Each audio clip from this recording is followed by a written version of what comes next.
Hello, hello, hello, everybody. It is me, Chase Oliver, here for the weekly Wednesday live stream. And this one's going to be a little truncated because I don't know if you can hear in my voice.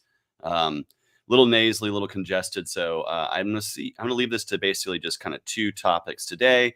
Our main topic and a little commentary that I'm going to put at the end, specifically for libertarians, and about what we can do to stop this factionalism and really start growing together again as a party. But let's talk about the topic that Donald Trump doesn't want us to talk about, and that's Jeffrey Epstein and the Epstein list. Make sure you like and share this stream, and if you're reposting it, make sure you repost with the words, Donald Trump does not want us to talk about Jeffrey Epstein. Put that in the comments, like, share, subscribe if you're on YouTube. Do all of the things and hit all of the buttons first off. Thank you for joining me on the podcast. I got a comment earlier from Connor as the show was getting. It's all theatrics. I agree. We've really reached the point where half our representatives are afraid to publicly vote to protect severe criminals. Isn't it crazy? Isn't it crazy? It's almost as if there's a political party out there that warns each and every person that the power of government will corrupt and that we should remove power out of the hands of our government, out of the hands of elected officials, and return it to individuals. And so that maybe that's what we should be doing, considering they're not even voting to release the Epstein list. And at whose direction? Because if this vote happened, say, 2 years ago, when Joe Biden was president and a House vote was forced to release the Epstein list, I'm betting every Republican who voted to not release it in the recent House committee meeting brought up by Ro Khanna, I bet you they would have voted to release it. The reason why the Republicans who are voting against release are doing so is because Donald Trump is directing them to not release the Epstein list. And you have to wonder why that is. So let's talk about it. Let's talk about what's going on here. So first off, shout out to the Republicans that are bucking Donald Trump and pushing back against him, namely folks like Thomas Massie in the House. And, I don't like her. She's not my favorite, but I'll even give it to Marjorie Taylor Greene and her space lasers that she has been brave enough to say we should release this stuff. Democrats are saying it. A majority of the American public is saying it. Over 70% of Americans think that we should release the full Epstein list. Over 60% of Americans think that there's something fishy going on, which leads me to believe who's the 5% that doesn't want to release it but thinks something fishy is going. I mean, regardless, the point is oh, never mind, that's backwards. But the point is a lot of Americans are concerned about this, not just Democrats, not just Republicans, not just independents, but a majority of all of those groups. Thank you, Free, for reposting this stream. You're always awesome. I'm going to try to get with you to get back on one of your streams at some point. I just got to find a time to do it. Hello to you as well. Thank you for reposting the stream. And thank you for making sure to remind people that Donald Trump does not want us to talk about Jeffrey Epstein and the Epstein Files, the Epstein list. So let's keep saying that in the comments. Let's keep saying that in our posts. Let's keep saying that as we share this stream out to as many people as possible. Because the truth is Donald Trump is right now trying to say that anybody who talks about Jeffrey Epstein, that anybody who mentions it is betraying him, that they're somehow like harming him and that they've been duped by the deep state. He's trying to now claim that the Epstein list was written by Obama, even though Jeffrey Epstein was arrested by his Justice Department, by Trump's Justice Department. Jeffrey Epstein died, however you might think that happened, in custody while Trump was president, while his Justice Department was in charge. All of this reeks of Donald Trump. Like he was there during the first time, his first administration when Epstein was arrested and died. He, and then after leaving office, he did support the idea of releasing the Epstein files. He said so on Fox. He said so, by the way, this is a total side note, but he said, by the way, in a Fox News interview that he would release the Epstein files. Now, and yes, political gaslighting is insane. Let's talk about this. When Donald Trump said on Fox News he would want to release the Epstein files, he did so in an interview that they later had to admit was edited, because originally they only showed the part where he's like, yeah, I would release the Epstein files. And then later on, they showed the full interview with the full answer where he was like, yeah, I would release the Epstein interviews, but there's probably nothing there. It's just gonna get a lot of people. It's just gonna have a lot of people's names that did nothing wrong. And I don't think there's really any there. He kind of answered that way, which, by the way, Donald Trump sued CBS for editing a Kamala Harris interview. So, like, turnabout's fair play, whatever. Just saying. But really, the thing is that he's always been kind of jumpy and cagey about discussing Jeffrey Epstein. Now, we know why this is, because he was friends with the guy. Jeffrey Epstein called Donald Trump one of his best friends for over a decade. And so Jeffrey Epstein is too big to sweep under the rug. I agree.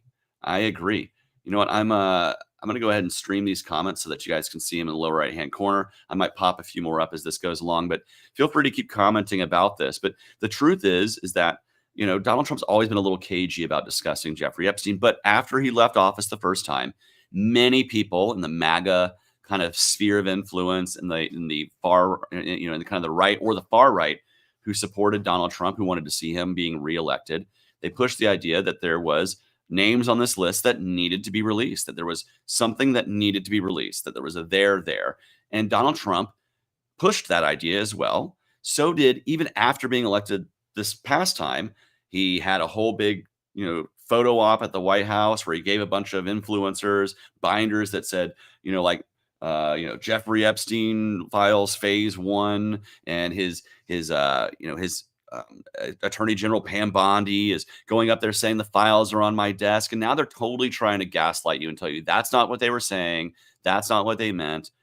Same with Kash Patel of the FBI, just basically completely trying to sweep all of this under the rug. Dan Bongino was doing that too. He looked like a hostage in a hostage situation when him and Kash Patel went on Fox News to basically say Jeffrey Epstein killed himself, which I don't think he did. And I'll explain why it doesn't have to be why it can be a little bit of both here. But the point is that they wanted to sweep that under the rug so much. It stinks. It just stinks.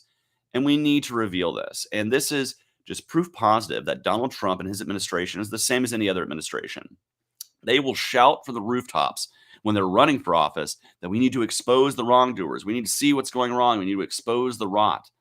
But then when they get in power, they realize that so much of their base politically in Congress and in the White House and their administration is part of that rot, that they then become afraid to expose it. And that fear is to the detriment of every single American. Because now what you're seeing is Donald Trump is exactly like every other politician. The veneer is gone. In fact, that was the thing that endeared so many to Donald Trump to begin with, both within the Republican Party and outside of it, was that he wasn't like a regular politician, that he wasn't just going to lie to your face and then try to blow it under the rug, sweep it under the rug, and that he was a truth teller. Whether you liked what he said or not, he's going to say what he feels, and he's going to be honest with you.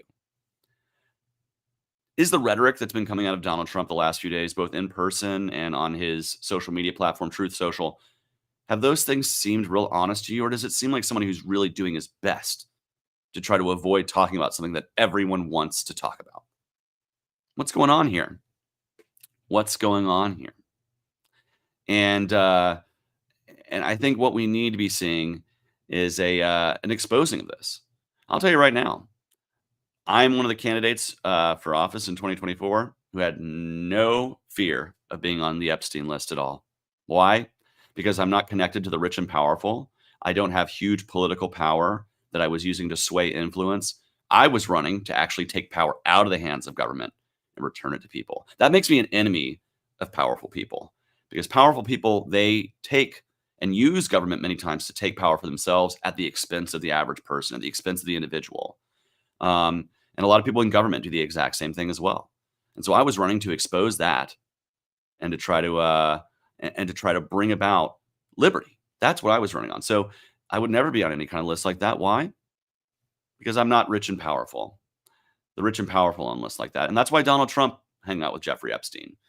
Guarantee you, they rolled in the same circles. There's footage of them together. They talk about each other. I mean, that's the thing, that's what I think he is scared of, is that there's going to be his name throughout those thousands and thousands of files, whether he went to the island or whatever. He is just scared of seeing his name in these files being released, and he knows they're in there.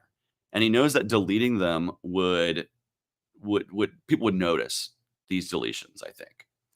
That's why I think he is so afraid of exposing this, and that's why we need to push this, because we need to see whose names are in there. We need to see what's going on. And this is a party that ran on protecting children, y'all.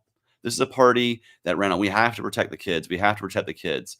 I got slandered every day as some sort of horrible person because I have a rainbow flag behind me there. And I'll just be honest with you.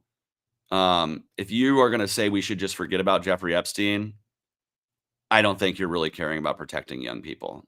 I just don't. I don't think you're caring about protecting the kids, because this is one of the largest, most organized sex trafficking rings that's ever existed in this country, with the most rich and powerful people being connected to the head of this ring. And they're trying to sweep it under the rug. And I'm not trying to sound like a tinfoil hat guy, but I mean, what do you think? Does this not seem a little crazy? Libertarianism now says, are you going into the protest tomorrow? I was not aware protests were happening tomorrow. Do got a full-time gig, and so I don't think I'm going to be able to make it to protests, especially if it's during the day tomorrow. But I would love to see some footage of it. And if you're going to any protests, shout out, let us know. Put that footage out there on social media, share it, and let people know that you're not willing to let this slide. And I think this goes across party lines.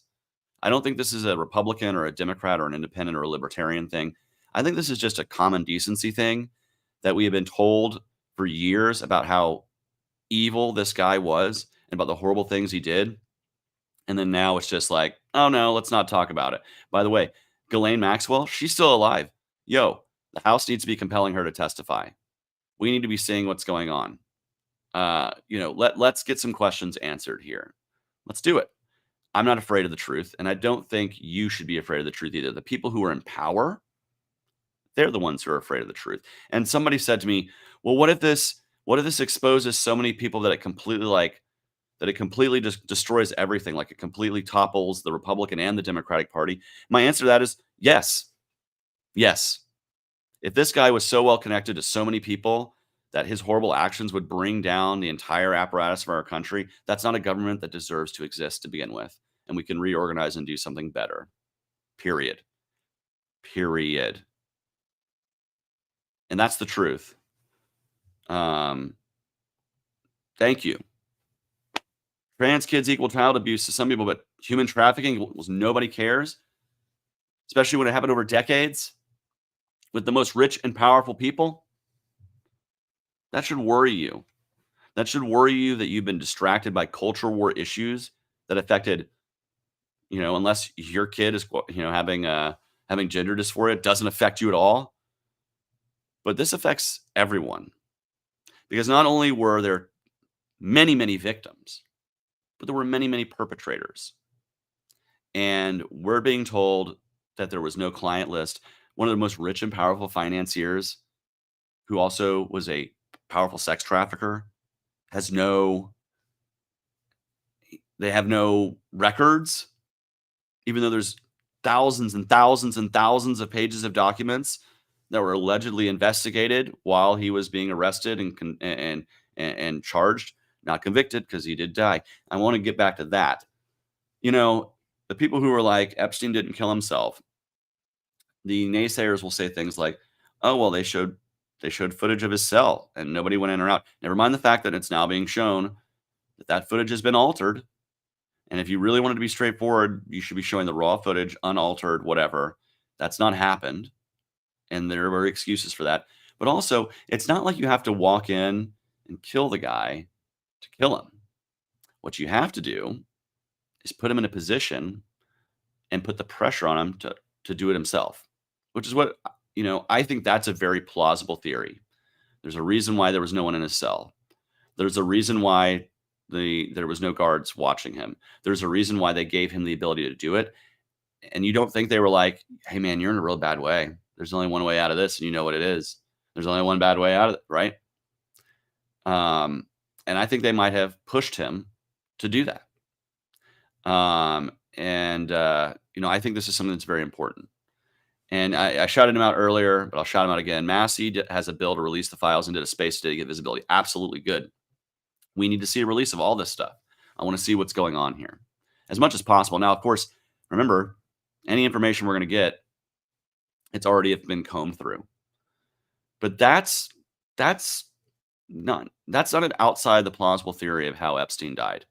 Is that he did do it at his own hand, but that his own hand was pushed and put into a position to be able to do it by powers that be that would rather him have done that than stayed around and started talking. That's a very realistic possibility. But we'll never know because people are trying to make sure we don't. And Trump's just gotten worse and worse and worse about this. You know, a year ago it was, I'll release the Epstein files. And then it was, well, it's in the hands of my attorney general. She's going to take care of it. And then Pam Bondi said, oh, well, it's on my desk. We'll have the files out soon. We're combing through them. Here's your binder, influencers. Here's your binders of your the phase one. Phase one implies phase two was coming, right? When's phase two coming? When's phase two coming? Exactly. They're bullshitting you. They're bullshitting you. And, you know, that's worth realizing. And I hope those of you who put your faith in a government controlled by the GOP and by MAGA recognize that they're a government just like any other government, one that seeks power for themselves, to hide any wrongdoing they do, and to control your life. The only administration that would not be like that is a libertarian administration. And that's why we need to build up the Libertarian Party. We need to change the way we hold elections in this country. We need to change the political dynamic in this country from being one of left versus right to one of being freedom versus control. And we need to fight and unify as a Libertarian Party. We need to get ourselves together, you guys. And that leads me to the second part of today's stream. Again, like I said, I'm going to keep this one short, but I hope you enjoyed me ranting about how Donald Trump does not want us to talk about Jeffrey Epstein. Make sure you share this stream, and subscribe to this if you're on YouTube. Make sure you comment that Donald Trump does not want us to talk about Jeffrey Epstein as much as possible, both on this stream and in your free time. Make sure you're keeping the pressure. But that leads me into why we need a Libertarian Party, because you're not going to get freedom from the Republicans and you're not going to get it from the Democrats. If we just keep playing this stupid tennis match back and forth of one side of the authoritarian duopoly versus the other in this country, we're going to continue to get lower and lower quality of candidates, of representation. We're going to get less and less freedom in our lives, more and more division in our lives, in our communities, and our loved ones, and less freedom. And so I want to talk about what we can do to start reorganizing the Libertarian Party across the political spectrum to be more effective. First off, we need to recognize that there are libertarians across the left-right spectrum. Left libertarians exist, right libertarians exist. There's a whole spectrum of what it means to be libertarian. No, it is not an endorsement of you for chair, sir.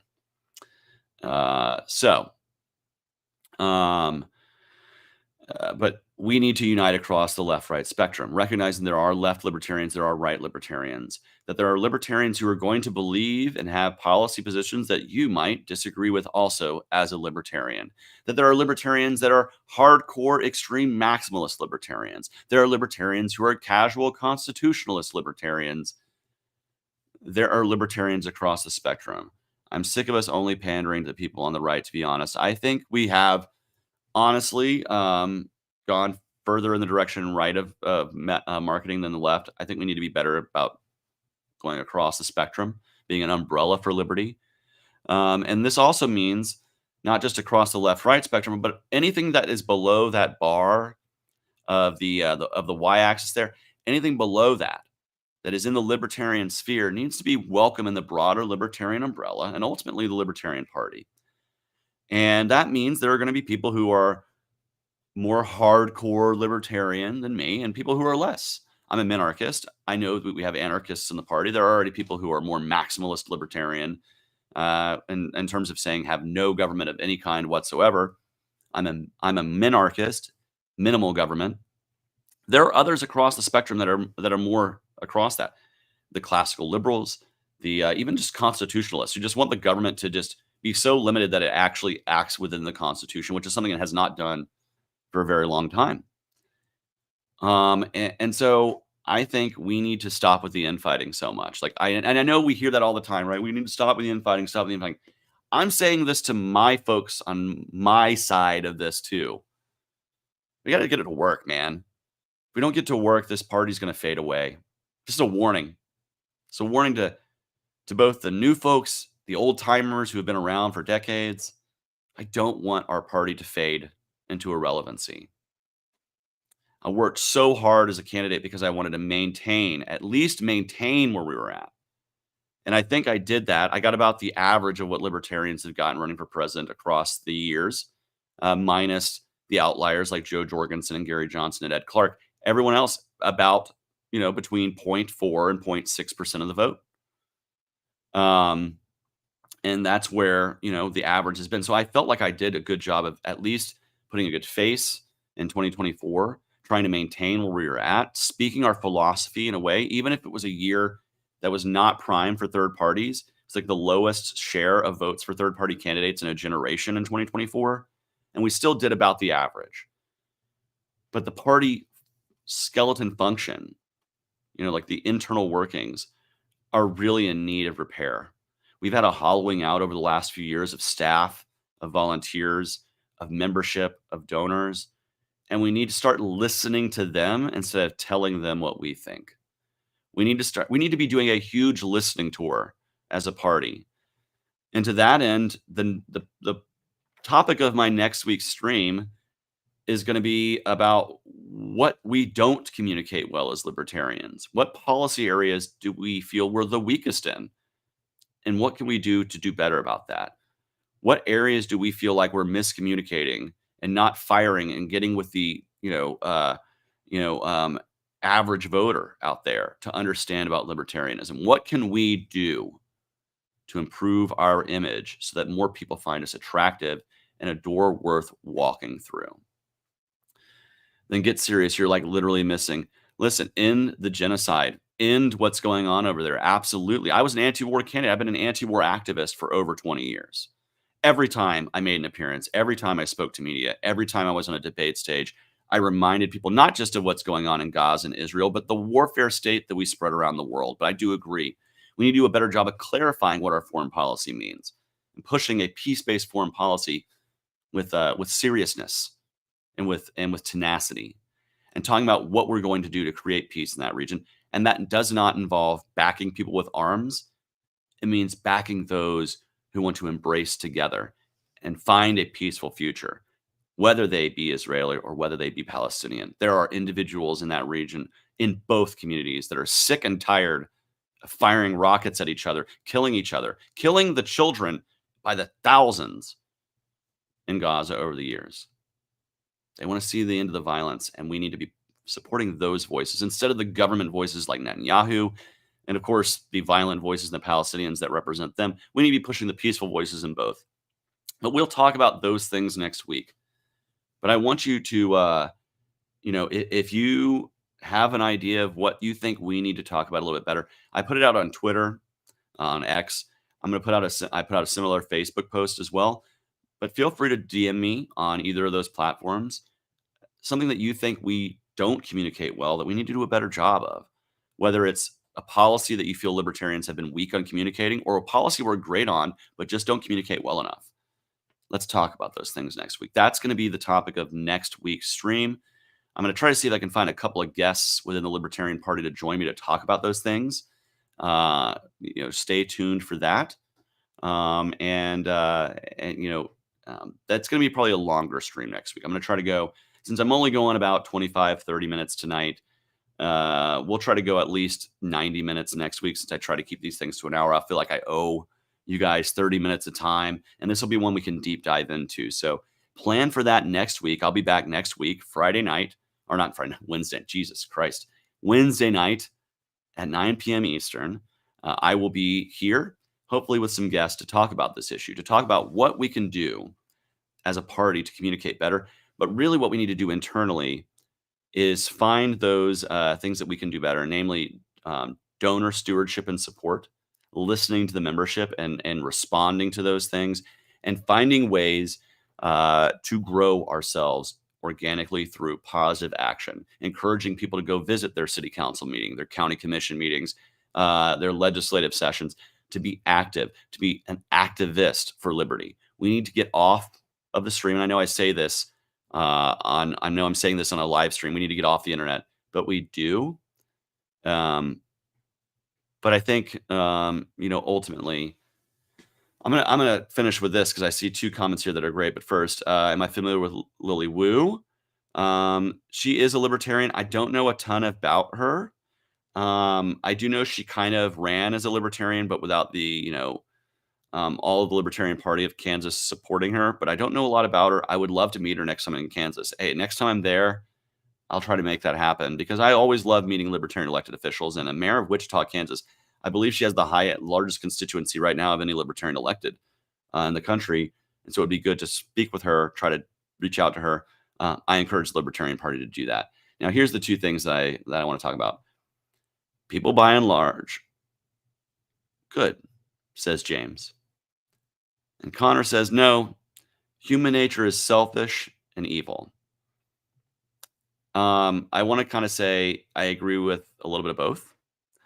I think human nature, by and large, people by and large are good people. They care for those around them. They don't like to see people harmed directly. And if they see that, like if they see someone being hurt in the street, they're likely to go to them and help them. That's what most people at least want to say they do, right?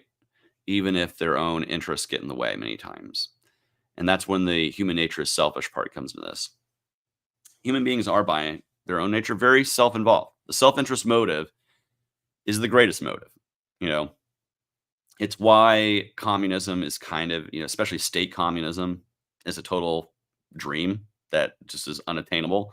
Looks good on paper, right? That's what they always say. It doesn't really look good on paper, but it's just completely unattainable utopian garbage. Is that we'll all give up our self-interest motive for the greater thing for the state. It's just not how it works, which is why those regimes fail, because ultimately human self-interest takes over. And so, yes, humans are selfish. They want to make sure, that that they survive, that they live first. That's always going to be, I got to get mine first. But as soon as someone is secure in their own life and their own liberty, I believe that once you are secure in your life and liberty as much as possible, you should also seek to help that condition be improved for your fellow man. Why? Out of your own self-interest.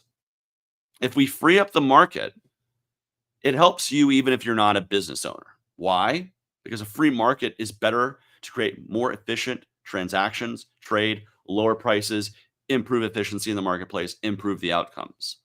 So even if you're not directly benefiting from trying to practice free market, from spreading free market practices as a business owner, you're going to benefit. You will selfishly benefit from that. When we simplify immigration so that we stop arresting people with feds across this country acting like thugs, and instead create a system where people can come here and start a business and work here and contribute to their communities without having to live in the shadows, you'll create a better community overall for everybody, even if you're not an immigrant. That's better for you because you don't have to fear the shadow economy. You don't have to see communities who are, put in danger because they can't address the violence in their communities for fear of deportation. It would address all of these issues. So improving freedom, while it helps your fellow man, and by people, by and large, are good and want to see their fellow man be helped, it also helps you. And that's the selfishness of it. There's a reason why, to a certain extent, motivation, people will be like, oh, greed is good. Greed is good. I don't think greed is good. I think greed is a vice. But motivation is good. Motivation to improve yourself, your life, and the world around you is good. Not just for yourself, but it's also good for those around you. And I think that's a good thing. And so let's embrace the power of freedom. Let's embrace the fact that this is something that doesn't just help us and that we're not selfish for wanting freedom. We are not being selfish because we want our freedom. We're not being selfish because we want other people to have their freedom. We are libertarians. And exactly, It's what we in business call a win-win scenario. Ultimately, freedom is a win for you and for others. And that's why it's truly, in my mind, the most empathic political philosophy, because it not only demands my freedom to be me and to run my life and my property and my body and my business the way I want to, so long as I'm not harming another through force, fraud, coercion, theft, or violence. But the power of liberty and the message of liberty embraces that for all people. And that is powerful. And that is something we can grow. That is something that will shake the political foundations to its core and change things. If only we can stop infighting with each other and speak this message loud and clear, like you would at a big tent religious revival when you're singing the good news. We need to be joyous in the message for liberty. We need to be righteous in the message for liberty. We need to be excited in the message for liberty and not distract ourselves with the petty divisions that the state puts in front of us as distractions. We don't need to fight culture wars. We need to be demanding cultural ceasefire. And we need to stop trying to use the force and violence of government to push our way on other people. The way forward is freedom. The way backward is authority and control in the hands of government. And it doesn't matter whether that government is a Republican government, a Democratic government. They are all about your control. And I think nothing can show that they are in collusion, by and large, together as a uniparty more than what you've seen this week out of Donald Trump and his supporters who have decided that the Epstein Files no longer matter. Shout out to those on the Republican, Democratic, Independent, Libertarian, and any other aisle you can be a part of, whatever side you're at, wherever you're at. Do not forget that they are trying to cover this up. And this is not the only thing they've done. This is just the most visible example of them trying to cover things up. So say with me loud and clear.